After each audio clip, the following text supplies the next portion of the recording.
Israeli বিমান বাহিনীর শত শত হামলায় তেহরান যখন জ্বলছে, ঠিক তখনই তেল আবিব থেকে এলো এক চরম হুঁশিয়ারি। ইসরায়েলি সেনাবাহিনী সাব জানিয়ে দিয়েছে, ইরানে এখনও হাজার হাজার লক্ষ্যবস্তু তাদের নিশানায় রয়েছে এবং প্রতিদিন যুক্ত হচ্ছে নতুন নতুন টার্গেট। ইহুদিদের পবিত্র পাসোভার উৎসব মার্কিন পর্যন্ত বাহিনীর সাথে মিলে যে ভয়ঙ্কর ছক কষা হয়েছে, তা কি মানচিত্র থেকে মুছে দেবে ইরানকে? কেন ৩ সপ্তাহের এই বিশেষ পরিকল্পনা? গত রোববার এক টেলিভিশন ব্রিফিংয়ে ইসরায়েলি সেনাবাহিনীর মুখপাত্র ব্রিগেডিয়ার জেনারেল এফি ডেফরিন অত্যন্ত স্পষ্ট ভাষায় জানিয়েছেন যে ইরানে তাদের অভিযান এখনও প্রাথমিক পর্যায়ে রয়েছে।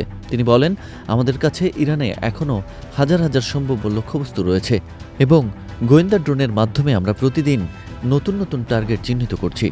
এই লক্ষ্যবস্তুগুলোর মধ্যে রয়েছে ইরানের গোপন মিসাইল সাইলো, রেভলিউশনারি গার্ডের আন্ডারগ্রাউন্ড বাংকার এবং ড্রোন তৈরির কারখানাগুলো।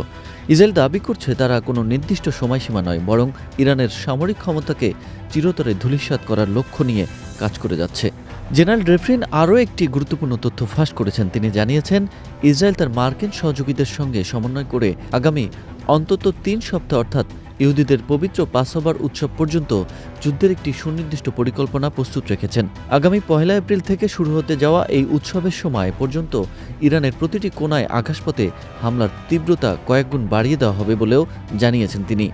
পেন্টাগন এবং আইডিএফ যৌথভাবে এই লক্ষ্যবস্তুগুলো নির্ধারণ করেছে, যাতে ইরানের পাল্টা আঘাত হানার ক্ষমতা শূন্যের কোঠায় নেমে আসে। সবথেকে চাঞ্চল্যকর তথ্য হলো, কেবল পাসোভার পর্যন্তই নয়, এর পরের সময়ের জন্য ইসরায়েলের হাতে রয়েছে আরও গভীর এবং বিধ্বংসী পরিকল্পনা।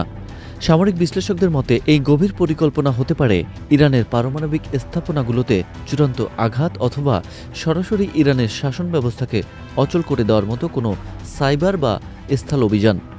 ডেফরিন জোর দিয়েও বলেছেন, তারা কোনো স্টপওয়াচ ধরে এগোচ্ছেন না, বরং লক্ষ্য অর্জিত না হওয়া পর্যন্ত এই অপারেশন রোরিং লায়ন থামবে না। এই যুদ্ধে ইতিমধ্যে ইরানের ১৫,০০০-এরও বেশি লক্ষ্যবস্তুতে আঘাত আনা হয়েছে। জেনারেল ডেফরিন জানিয়েছেন, মার্কিন গোয়েন্দা স্যাটেলাইট এবং ইসরায়েলি হিউম্যান ইন্টেলিজেন্সের সমন্বয়ে লক্ষ্যবস্তুগুলো নিখুঁতভাবে চিহ্নিত করা হচ্ছে।